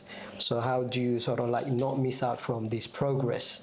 And maybe you can answer this brother's question as well, the second brother. So, sure. Okay, I can ensure you that the Khilafah state will not be an isolated state. We will have the heavy engagement with other states because we will be having our industries, the production, and they will need those products. We have our strength in some areas, so we will be producing those things. So for the commercial purpose, they need us. For other global issues, environment and other issues, wherever is possible, we will participate. Because it's not because that we have chosen our own way of life, that means we will be isolated. And even if you look at the other countries like China, India, initially these countries, their economy was very closed economy. But when they developed, then the America now going to China to buy their product. You understand? So I think you don't need to worry about this, because if we can build our own economy, because of the economic interest, they will approach us, and that will be on a fair terms, not like a master-slave terms. And we want this sort of a relationship with the dignity, so that we can be there with dignity. Okay, Jazakallah khairan. Let's take a few more questions. Brother at the back, yes, please. Assalamualaikum. Wa alaikum salam. আমি যেটা বলতে চাচ্ছি যে 1947 যখন আমাদের দেশ ভাগ হয়, দ্বিজাতি তত্ত্ব ভিত্তিতে দেশ ছিল, তার ফলশ্রুতিতে পাকিস্তান হয়েছিল, তারপরে বাংলাদেশ নামক রাষ্ট্র আমরা পেয়েছি। তো 90% মুসলিম রাষ্ট্রে আজকে 100-এর উপরে ইউনিভার্সিটি আছে, সবগুলোই সেকুলার শিক্ষাকে, সেকুলার পাওয়ারকে, সেকুলার রাষ্ট্র কাঠামোকে প্রমোট করে এবং সেফগার্ড করে। তো আমার প্রশ্ন হলো, আমাদের দেশে যেখানে 90% মুসলমান, সেখানে ইসলামিক ইউনিভার্সিটি যেটা প্রতিষ্ঠিত হয়েছিল, বর্তমানে এটার অবস্থা খুবই খারাপ, এবং এর মধ্যে দুর্নীতিবাজ, দলবাজ মানুষরা শাসন করে এই ইউনিভার্সিটি থেকে। মোটামুটি এখন আর ইসলামিক ইউনিভার্সিটি বলা যায় না, নাম সর্বস্বই। তো বাংলাদেশে অন্তত প্রতিটা বিভাগীয় শহরে একটা পূর্ণাঙ্গ ইসলামিক ইউনিভার্সিটি হওয়া দরকার। যদি আমরা ইসলামিক শিক্ষাকে এবং ইসলামী যে দর্শনকে যদি আমরা ব্যাপকভাবে ছড়িয়ে দিতে পারি, এবং প্রাতিষ্ঠানিক একটা কাঠামোর মধ্য দিয়ে, যেভাবে তুরস্কতে আছে, ইরানে আছে, এই মডেলে আমরা বাংলাদেশে কয়েকটা, অন্তত একটা দুইটা দিয়ে শুরু হোক, এইভাবে এটাকে আমরা আশা করতে পারি কিনা। যেহেতু প্রবাসী মুসলিম নেটওয়ার্ক, আমার ধারণা এই সংগঠনটা অনেক ওয়াইড একটা নেটওয়ার্ক, গ্লোবাল মুসলিম কমিউনিটির সাথে এটা অবশ্যই কানেক্টেড, আমরা এটা আশা করতে পারি কিনা। Okay, Jazakallah khairan. Very good question. Maybe if you could think about this education system before the return of Khilafah and after, maybe think about it. And this brother here. আমার question হচ্ছে রেজাউল করিম ভাইয়ের কাছে। বাংলাদেশে Sheikh Hasina government পড়ার আগ পর্যন্ত আর কি আমরা নতুন কোনো আইডিয়া দেওয়া সম্ভব ছিল না, কিন্তু এখন তো সম্ভব, এখন তো আমরা বলতে পারতেছি। কিন্তু বাংলাদেশে যেটা আমি বলতেছি যে যখন আপনি বলবেন ইসলামের কথা, বা ধরেন কিছু বুদ্ধিজীবী আসতেছে, তারা বলতেছে যে এটা কিভাবে প্র্যাকটিক্যাল, আমাদের দেশে তো হিন্দু আছে, বৌদ্ধ আছে, আমাদের তো বিভিন্ন ধরনের লোকজন আছে, তো আমরা এই সিস্টেম আমাদের তাদের কি হবে, বা আমরা এই রাষ্ট্রটা কিভাবে চালাবো এই ইসলাম দিয়ে? বর্তমান যুগে ইসলাম কি আসলে কোনো অর্থনীতি ব্যবস্থা দিতে পারবে কিনা ওয়ার্ল্ডের সাথে অ্যাডপ্ট করার মতো? So আপনার প্রশ্ন দুইটা, সংখ্যালঘুর ব্যাপারে এবং অর্থনীতির ব্যাপারে, নাকি একটা? জি, দুইটাই। Okay, all right. Inshallah, think about it, please. Karim bhai, directly to you. It's few hands, but let me go in order, please. Inshallah, brother at the back. Yes, you are. Jazakallah khairan for the presentation earlier. The question I wanted to ask, it seems like in the current climate, especially that after the fall of Sheikh Hasina, the call for Islam is very, very high. There are existing political parties that are calling for Islam. To name a few, the Jamaat Islam, Hifazat Islam, all these people, they're calling for Islam. And we're hearing that there will be a bigger collective movement from them to revive the call of Islam. So what you mentioned today, it seems like your method is a bit different from them. They're in the realm of democracy, and you're saying the call should be devoid of democracy. So how do we reconcile with this? And if I want to sort of work with them, how do I work with them? Because at the end of the day, we're all calling for Islam. So what would be my message to them, or how can I work with them together as Muslim brothers? And how do we basically reconcile for Islam? Okay, Jazakallah khair. I'll come back to the floor again, inshallah. But Liaquat Sharkat, if you could think about this question there, inshallah, how can we work together with other Islamic movements? Jazal Karim Bhai, first question, just for the English audience again, how can we probably introduce Islamic education system in Bangladesh at this current time so that we can create a demand for return of Islam as opposed to maybe after when the Khilafah returns, inshallah? Well বাংলাদেশে তো আসলে কখনোই Islamic ব্যবস্থা ছিল না, secular ব্যবস্থা ছিল। এই কারণে সব ইউনিভার্সিটি আসলে কিন্তু সেকুলারিজমে স্টাডি করানো হয়। তো এখানে আলেম ওলামাদের দাবির কারণে একটা ইসলামিক বিশ্ববিদ্যালয় করা হয়েছিল, কিন্তু এবং আমাদের আলেম ওলামারাও যে আপনার সেই সেকুলারিজমের যে তত্ত্ব, এটা থেকে খুব একটা বের হয়ে আসতে পারে নাই। অনেক ক্ষেত্রে দেখা গেছে যে ইসলামিক ইউনিভার্সিটির মধ্যেও আপনার যদি সাবজেক্ট ম্যাটারগুলো দেখলে দেখা যায় যে সেখানে ওই সেকুলার বিভিন্ন আইডিয়াই স্টাডি করা হচ্ছে। সো ইসলামিক রাষ্ট্র ব্যবস্থা খেলাফত যখন প্রতিষ্ঠিত হবে তখন আসলে একটা একমুখী শিক্ষা ব্যবস্থা চালু করা হবে, এবং এর জন্য আলাদা ইসলামিক ইউনিভার্সিটি দরকার হবে না। দেশের সব ইউনিভার্সিটি, সব বিশ্ববিদ্যালয়গুলোতে একই কারিকুলাম থাকবে, এবং স্কুল কলেজগুলোর জন্য একই রকমই কারিকুলাম থাকবে। ডিটেলসটা যে খসড়া সংবিধানের মধ্যে রয়েছে, এবং আলাদা করে শিক্ষা পলিসি আমরা প্রণয়ন করেছি। যারা ইন্টারেস্টেড তারা এগুলো নিয়ে আমাদের সাথে যোগাযোগ করলে আমরা আরও বেশি আলোচনায় এঙ্গেজ হতে পারবো। আর কারেন্টলি যতক্ষণ না খেলাফত আসতেছে, আমি আসলে খেলাফত যতক্ষণ না আসতেছে, I focus on bringing it back. আমি ডিফোকাস হতে চাই না। যে বিভিন্ন ধরেন টার্কির মডেল বা ইরানের মডেলের যে কথা আপনি বলেছেন, এগুলো আসলে আমার জন্য মডেল না। আমার মডেল রাসূলুল্লাহ সাল্লাল্লাহু আলাইহি সাল্লাম। অ্যান্ড উনি যতক্ষণ খেলাফত না ছিল, মানে ইসলামী যখন রাষ্ট্র ব্যবস্থা না ছিল, মেইন স্ট্রাগল মক্কাতে ছিল যে কিভাবে আমি স্টেট এস্টাবলিশ করতে পারি। স্টেট এস্টাবলিশমেন্টের পরে বাকিগুলো হয়েছে। এরপরেও ফর দ্য টাইমিং আমি ধন্যবাদ জানাই আমাদের যে আলেম ওলামারা রয়েছে, তারা বাংলাদেশের বিভিন্ন মাদ্রাসার মধ্যে দিয়ে আসলে ইসলামিক শিক্ষাটাকে কিন্তু জারি রেখেছে। এর জন্য আল্লাহ তাদেরকে সেই রিওয়ার্ড দান করুক, আমি দোয়া করি। করুন ভাই, ওই ভাই প্রশ্ন করছেন সংখ্যালঘুর ব্যাপারে এবং অর্থনীতির ব্যাপারে, বাট আপনার কাছেও আমি এই প্রশ্নের উত্তরে কিছু জানতে চাই যে ওই ভাই বলছেন যে বাংলাদেশের মধ্যে ক্লিয়ারলি একটা ইসলামিক রাষ্ট্র ব্যবস্থার ডিমান্ড আমরা দেখতে পাচ্ছি, এবং উপদেষ্টারা যারা আছেন তারা মনে হচ্ছে অনেক ইসলামিক, অনেক ইসলামিক আলোচনা হইতেছে এটা নিয়ে। আপনি কি দেখতেছেন? এটা কি ইতিবাচকভাবে দেখতেছেন না নেতিবাচকভাবে দেখছেন, যেহেতু তাদের কল একটু ডিফারেন্ট? আমি বলবো যে আলহামদুলিল্লাহ ইসলামের দাওয়ার ক্ষেত্রে যে বাধাটা ছিল, সেই বাধাটা কিছুটা দূর হয়ে গেছে। কিন্তু এখনই আমি এটাকে সেলিব্রেট করতে চাই না যে আমরা ইসলাম পেয়ে গেছি, স্বাধীন হয়ে গেছি। এগুলো হচ্ছে যে সমস্ত গণতান্ত্রিক পলিটিক্যাল পার্টিগুলো যারা মনে করছে যে ফাঁকা মাঠে গোল দিবে, তারা তাদের উৎসব শুরু করে দিয়েছে। কিন্তু ইসলামের জন্য আমাদের পজিটিভ সাইড হচ্ছে এই যে এই ইয়াং জেনারেশন যারা কিন্তু খুবই পলিটিক্স বিমুখী ছিল, এই মানুষগুলো এখন দেশের ব্যাপারে, রাজনীতির ব্যাপারে তারা খুব সচেতন, তারা জানতে চাচ্ছে এবং নতুন নতুন আইডিয়ার ব্যাপারে তারা ওপেন। সো আর যারা ইসলামের দাওয়া করতে চান তাদের জন্য এটা হচ্ছে সবচেয়ে একটা বড় সুযোগ তৈরি হয়েছে। আল্লাহ সুবহানাহু ওয়া তাআলা এই অপরচুনিটিটা আমাদেরকে দিয়েছে যে ভয়ে অনেকে কথা বলতেন না, সেই ভয়টা উঠে গেছে।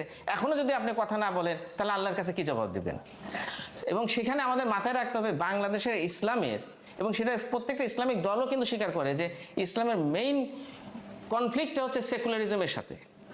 তো সেকুলারিজমের যে বয়ানটা, সেকুলারিজমের সাথে ইসলামের যে কনফ্লিক্ট, এইটা যদি এই রিয়েল কনফ্লিক্ট, এই বিতর্কটাকে যদি আপনি সমাজের মধ্যে আলোচনার টেবিলে হাজির না করেন, তাহলে আপনি তো ইসলামকে প্রেজেন্ট করতে পারছেন না। সুতরাং আমি বলবো যে এই ইয়াং জেনারেশন তাদের অনেক উদ্যম রয়েছে, তারা টেকনোলজিক্যালি সাউন্ড, তারা কিন্তু ইউটিউবে যাচ্ছে, ফেসবুকে যাচ্ছে। সো এদেরকে রিস্ক করা ইজি, ইভেন ফ্রম দ্য মানে ফরেন ল্যান্ড, এখান থেকে আমরা প্রবাসীরা রিস্ক করতে পারি। দেন তাদেরকে গাইডেন্স দিতে হবে, তাদেরকে আইডিয়া দিতে হবে, তাদেরকে কনফিডেন্স দিতে হবে ইসলামের উপরে, তাহলে তারা তখন এই জিনিসটাকে বাস্তবায়ন করতে পারবে। আলহামদুলিল্লাহ যে আশাটা মানুষের মধ্যে তৈরি হয়েছে, সেই আশাটাকে মানে আমরা যদি কাজে না লাগাই, তাহলে আরেক ভাই তার কমেন্টে বলেছিল যে ইজিপ্টে বা তিউনিসিয়াতে যেভাবে একটা হাতছাড়া হয়ে গেছে, আমরা যদি না করি এটা ব্লেম কিন্তু আমাদের উপর এসে পড়বে। ওকে, জাযাকাল্লাহ খাইরান। ওই ভাইয়ের প্রশ্নের উত্তর যদি আপনি দিতেন, সংখ্যালঘুদের এটা একটা মানে কমন একটা ইস্যু রেজ করে সেকুলারিস্টরা। তারা মনে করে যে সেকুলারিজম বোধহয় একটা নিউট্রাল প্ল্যাটফর্ম যেখানে সব ধর্মের লোকজনরা আসতে পারে, কিন্তু এটা কিন্তু আসলে, এবং বাংলাটা এইভাবে করে, বলে ধর্মনিরপেক্ষতা, কিন্তু ধর্মনিরপেক্ষতা মানে কিন্তু আসলে নিউট্রালিটি না, এটা হচ্ছে ধর্ম থেকে বিচ্ছিন্ন হওয়া।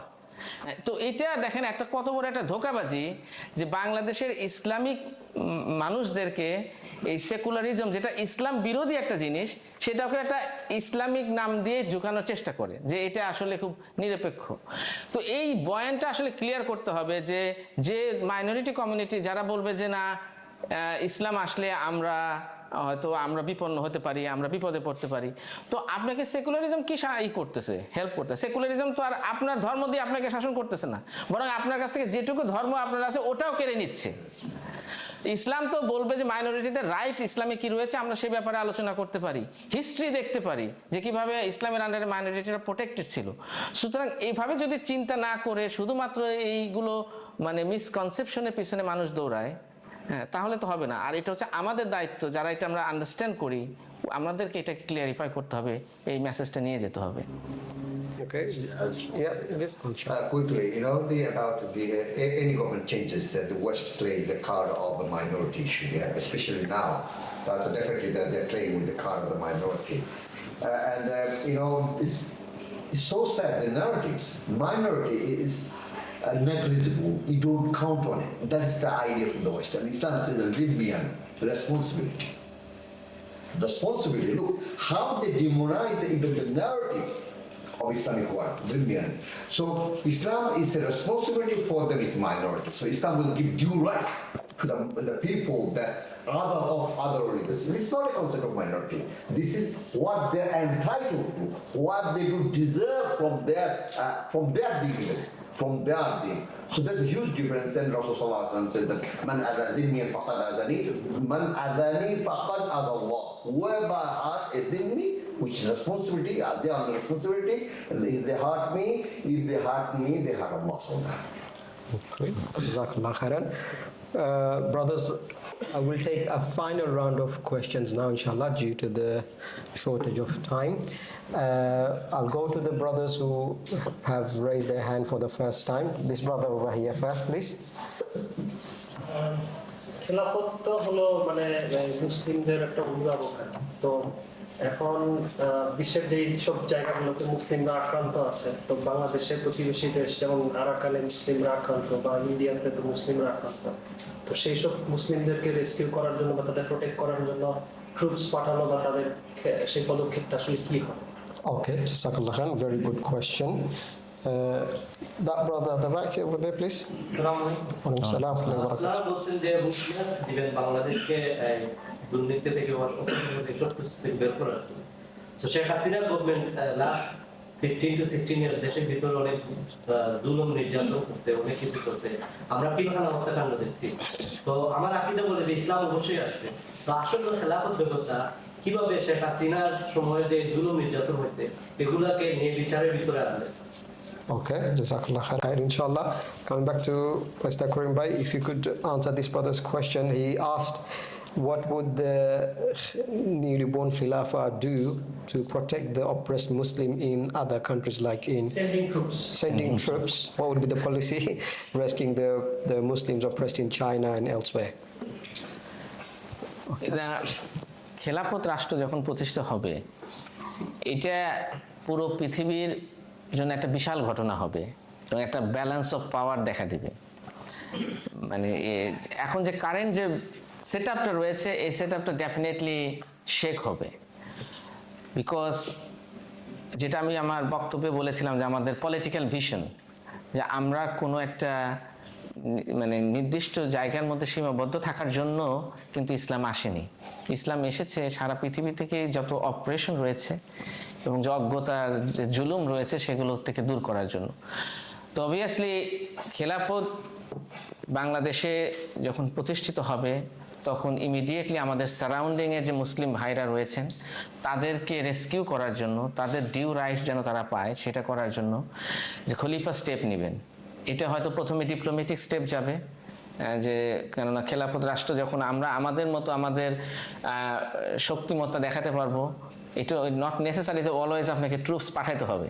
ট্রুপস পাঠানো দরকার হলে পাঠানো হবে ডেফিনেটলি, কিন্তু মূল উদ্দেশ্য হচ্ছে যে খলিফা অন্য সমস্ত পৃথিবীর সমস্ত মুসলিমদের ব্যাপারে তিনি মানে দায়িত্বশীল থাকবেন। সুতরাং এই যে ব্রাদার্সরা যারা বিপদে থাকবেন তাদের ব্যাপারে অবশ্যই স্টেপ নেওয়া হবে।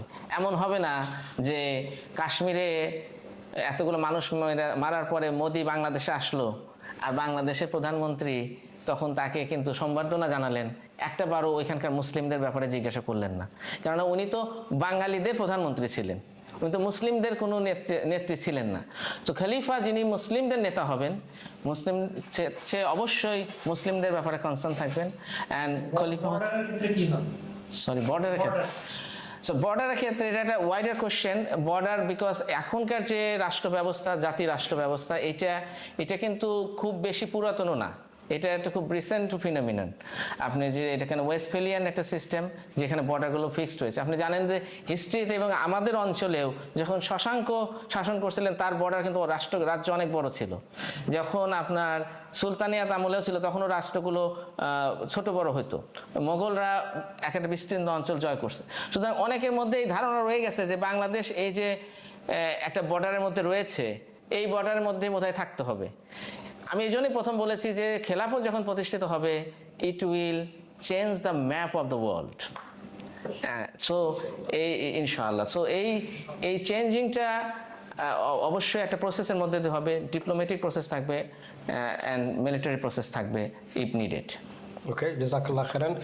Last question, Brother Karim.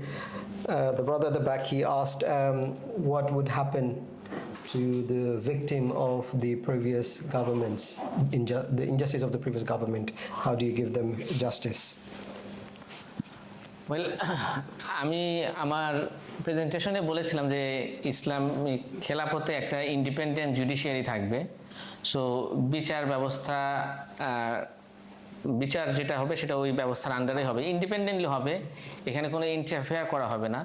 এবং ইসলামিক যে বিচারের যে প্রিন্সিপাল রয়েছে এবং সেটা কিন্তু আমরা আমাদের যে খেলাফতের যে খসড়া কনস্টিটিউশন প্রণয়ন করা হয়েছে তার মধ্যেও এটাকে সন্নিবেশিত করা হয়েছে যে কুফর আমলের যে বিষয়গুলো থাকবে সেটা যদি বিচার এবং বিচারের পরে শাস্তি হয়ে যায় তো সেগুলোকে আমরা রিভাইভ করব না, বিচার এবং শাস্তি হয়ে যাচ্ছে যেগুলো।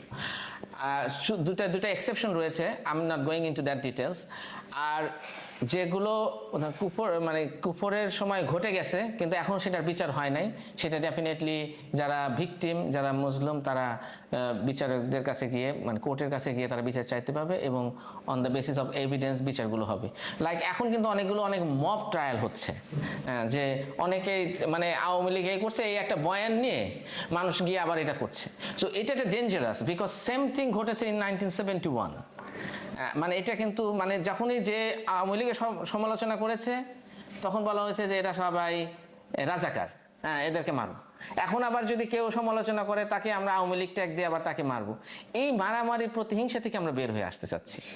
একটা ফাংশনিং জুডিশিয়ারি যখন থাকবে তখন মানুষ সেখানে বিচার পাবে এবং ইসলামী বিচারে দীর্ঘসূত্রিতা থাকবে না।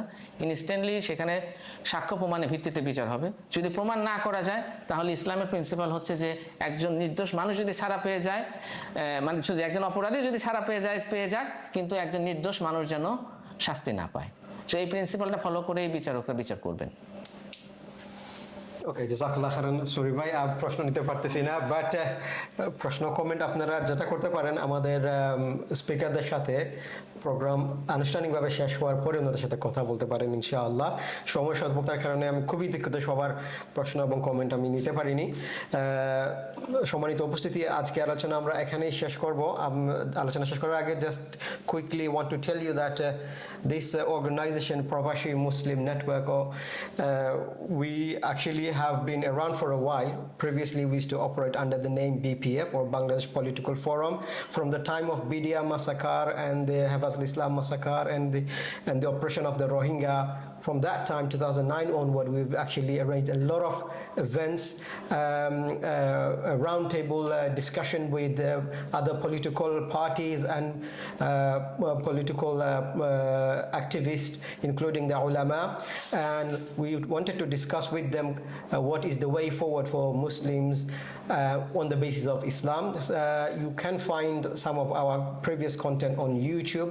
We have a WhatsApp group called Prabashi Muslim Network. If you know anybody who would benefit from this forum, or you yourself can actually join us in that forum. We got about close to 600 people in that forum. We also have a YouTube channel. We're trying to produce more and more content on this sort of discussion, how Islam will solve the existing problems in Bangladesh in a systematic way. We'll produce more content like that, inshallah. So keep an eye on our channel. You can subscribe to it. If you benefited from our discussion, then tell others about it. You can speak to our members of Prabashi Muslim group to know further about all the discussion we had. Inshallah, if you want to join the work of dawah, you can contact us and join us in that good work as well. We also have a study circle every 2 weeks, Friday, প্রতি 2 সপ্তাহে Friday আমরা একটি study circle করি white চ্যাপেলের মধ্যে। ইনশাআল্লাহ আমাদের volunteer ভাইদের কাছ থেকে আপনারা সেই তথ্য নিয়ে যেতে পারেন, এবং ইনশাআল্লাহ আমাদের কাছে আপনাদের আন্তরিক দাওয়াত থাকবে সেখানে আমাদের সাথে এসে খোলামেলাভাবে আরও এই বিষয় নিয়ে ডিসকাস করার জন্য ইনশাআল্লাহ। আমি আর কথা না বাড়িয়ে আমাদের অতিথি মহোদয়দেরকে ধন্যবাদ জানিয়ে, তাদের চিন্তাশীল মতামতের জন্য ধন্যবাদ জানিয়ে এখানেই শেষ করছি আমাদের আজকের অনুষ্ঠান শেষ করার আগে আমি এখানে ask Liaquat Sarkar bhai to finish with the dua inshallah. Jazakumullah khairan. Assalamu alaikum. إن الله يصلون على النبي يا أيها الذين آمنوا صلوا عليه وسلموا تسليما. اللهم صل على محمد وعلى آل محمد كما صليت على إبراهيم وعلى آل إبراهيم إنك حميد مجيد. اللهم بارك على محمد وعلى آل محمد كما باركت على إبراهيم وعلى آل إبراهيم إنك حميد مجيد. ربنا ظلمنا أنفسنا وإن لم تغفر لنا وترحمنا لنكونن من الخاسرين. اللهم أرنا الحق حقا وارزقنا اتباعه وأرنا الباطل باطلا وارزقنا اجتنابه. اللهم ثبتنا على الإسلام، اللهم ثبتنا على كلمة الحق يا أرحم الراحمين. اللهم هيئ لنا خلافتنا على منهج النبوة يا أرحم الراحمين. والعصر إن الإنسان لفي خسر إلا الذين آمنوا وعملوا الصالحات وتواصوا بالحق وتواصوا بالصبر. Jazakumullah